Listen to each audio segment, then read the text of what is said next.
अस्सलाम वालेकुम। तो आज जो है वो हम शुरू करते हैं फ़र्स्ट ईयर की केमिस्ट्री को चैप्टर 1 से, यानी कि इसके पेज 1 से जो है वो हम इसको पढ़ना शुरू करेंगे। तो सबसे पहले जो है हम आते हैं इसके पहले पेज पे। ये है जी इसका पेज 1 चैप्टर 1, जहाँ पे जो है वो हमारे पास बेसिक कंसेप्ट का हेडिंग बनी हुई है। तो सबसे पहले हम देखेंगे कि एटम जो है वो क्या है। एटम, लेकिन सबसे पहले एटम की डेफिनेशन से पहले हम देखेंगे इसका हिस्टोरिकल बैकग्राउंड। तो इसकी पहली आप हेडिंग जो बनाएंगे वो होगा हिस्टोरिकल बैकग्राउंड। आप इसका हिस्टोरिकल बैकग्राउंड जो है वो थोड़ा सा बताएंगे कि एटम जो है उसके बारे में हिस्ट्री में हमें किस तरह से इंफॉर्मेशन जो है वो मिलती है। तो ये ग्रीक फ़िलासफ़र थे जी, और ग्रीक फ़िलासफ़र में सबसे पहले आता है डेमोक्रिटस। डेमोक्रिटस ने अपने लिटरेचर में एक लफ्ज़ यूज़ किया था जिसका जो था एटमोस। ज़ाहिर है ये ग्रीक फ़िलासफ़र है तो ये ग्रीक वर्ड होगा एटमोस। Atmos mean indivisible.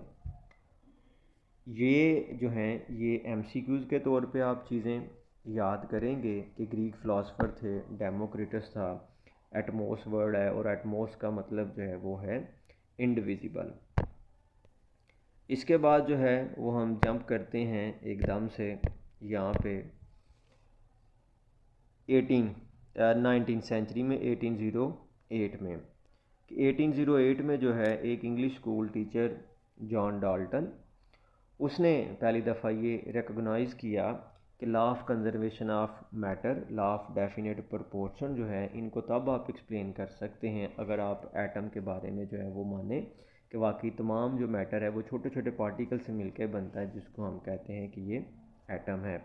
इसकी एटॉमिक थ्योरी का जो मेन पास्टुलेट था वो ये था कि all matter is composed of atom of different element, यानी कि आपको मानना पड़ेगा ये जो पेज है ना, इसमें छोटे छोटे जो हैं वो एटम हैं जिन्होंने मिल के जो है वो पेज बनाया है। ये सेलुलोज जो है उसके एटम है और इन्होंने मिल के सेलुलोज के मालिक्यूल हैं, सॉरी, उन्होंने मिल के पेज डिज़ाइन किया है। एटम की डेफिनेशन क्या होगी? Smallest particle of an element, यानी किसी एलिमेंट का सबसे छोटा ज़रा। अब एलिमेंट क्या होता है? एलिमेंट जो हैं ये वो पीस ऑफ मैटर हैं जिनमें जो एटम हैं उनका एटॉमिक नंबर एक जैसा होता है और ये प्योर सब्सटेंस होते हैं और इनको हम फर्दर जो है वो डिवाइड नहीं कर सकते। मसलन आयरन एक एलिमेंट है, वो फर्दर नहीं टूटेगा उसका एटम।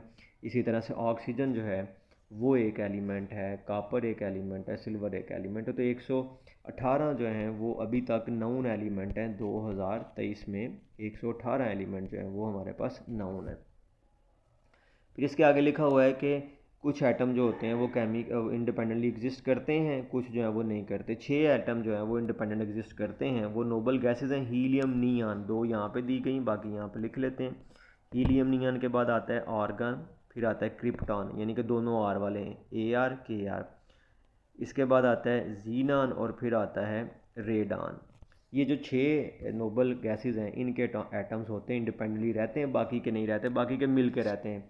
मसलन हाइड्रोजन के 2 एटम मिल के रहते हैं, नाइट्रोजन के 2 एटम मिल के रहते हैं, ऑक्सीजन के 2 एटम जो है वो मिल के रहते हैं। तो डेफिनेशन और उसके साथ ये 2 पॉइंट, इंडिपेंडेंट एग्जिस्टेंस वाला और डिपेंडेंट एग्जिस्टेंस वाला, ये जो है वो आप बताएंगे।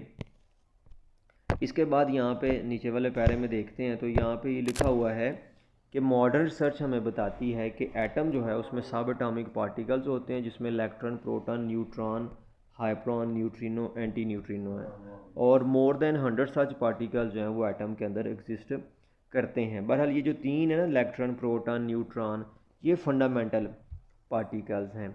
ये जो आखिर वाला पैरा है ना, स्वीडिश केमिस्ट जे बर्जीलियस, इसका क्वेश्चन बनेगा कि what is contribution of J Berzelius, contribution जो है वो बताएं। तो यहाँ पे मैं क्वेश्चन लिखता हूँ, what is contribution,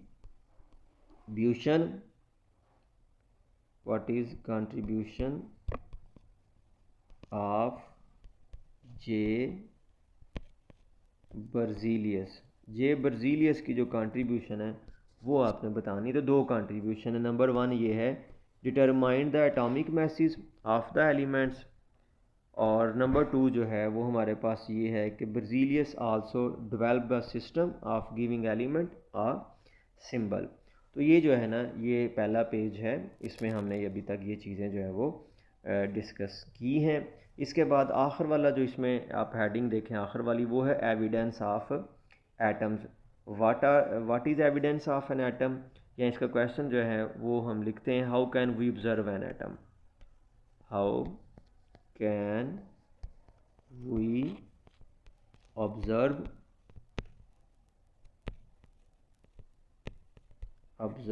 N atom, हम किसी एटम को जो है वो कैसे ऑब्ज़र्व करते हैं। तो एटम को हम ऑब्ज़र्व करते हैं इलेक्ट्रॉन माइक्रोस्कोप से। बहरहाल यहाँ से हम इसका आंसर जो है वो स्टार्ट कर लेंगे। A clear and accurate image of an object that is smaller than the wavelength of visible light can't be obtained, यानी कि विजिबल लाइट से हम एटम को जो है वो नहीं देख सकते, क्योंकि विजिबल जो लाइट है उसकी वेवलेंथ जो है वो काफ़ी ज़्यादा बड़ी होगी।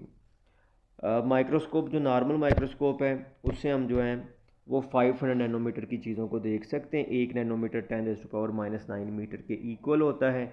और अगर आपने इससे छोटी चीज़ें देखनी है तो फिर आपको चाहिए इलेक्ट्रॉन माइक्रोस्कोप। इलेक्ट्रॉन माइक्रोस्कोप नाम से पता चल रहा है इसमें बीम ऑफ इलेक्ट्रॉन यूज़ होता है, विजिबल लाइट यूज़ जो है वो नहीं होती, क्योंकि इलेक्ट्रॉन की वेवलेंथ जो है वो शॉर्टर देन है विजिबल लाइट। तो इसकी मदद से हम जो है वो देखते हैं। 2 तरह की इलेक्ट्रॉन माइक्रोस्कोप आप जो है वो सुनते हैं, इसमें सेम है और इसमें एम है, यानी कि ट्रांसमिशन इलेक्ट्रॉन माइक्रोस्कोप है और स्कैनिंग जो है इलेक्ट्रॉन माइक्रोस्कोप जो है वो हमारे पास है। तो ये आप इसमें बताएंगे। इसके बाद इसमें कुछ एमसीक्यूज़ हैं, और एमसीक्यूज़ अगर आप देखें तो यहाँ पे लिखा हुआ है जो डायामीटर होता है एटम का वो 0.2 नैनोमीटर होता है, या कह लें 2 × 10⁻⁻10 मीटर होता है। इसके एटम का जो मैस होता है वो 10⁻⁻27 से लेके 10⁻⁻25 kg तक होता है। और इस मैस को क्योंकि ये बड़ा कम होता है तो हम इसको कहते हैं 1 AMU, और 1 AMU होता है 1.661 10⁻⁻27 kg, जो कि मैस ऑफ हाइड्रोजन एटम है। और आखिर में लिखा हुआ है full stop may have 2 million atoms present in it, यानी कि जो आपके पास एक फुल स्टॉप होगा जो आप किसी भी पेंसिल से लगा लें उसमें तकरीबन 20 लाख के करीब जो है वो एटम आ जाते हैं। बताने का मकसद ये है कि एटम बड़ी छोटी एक एंटिटी है। उसके बाद यहाँ पे अगर आप देखें तो ये फिगर नंबर जो 1.1 है, इसमें ये माइक्रोस्कोपिक इमेज है, electron microscopic photograph of graphite. तो ये ग्रेफाइट का इमेज है। अब अगर आप इसमें देखें तो इसमें बैंड है, इसका मतलब है कि अगर इलेक्ट्रॉन का जो है बीम अगर वो आया है, इलेक्ट्रॉन गन आई है, तो यहाँ पे फोटोग्राफिक प्लेट जो है वो वैसी की वैसी रही, वापस चला गया बीम। लेकिन जहाँ पे वाइड बैंड है वहाँ से क्या हुआ कि इलेक्ट्रॉन जो है वो आगे सीधे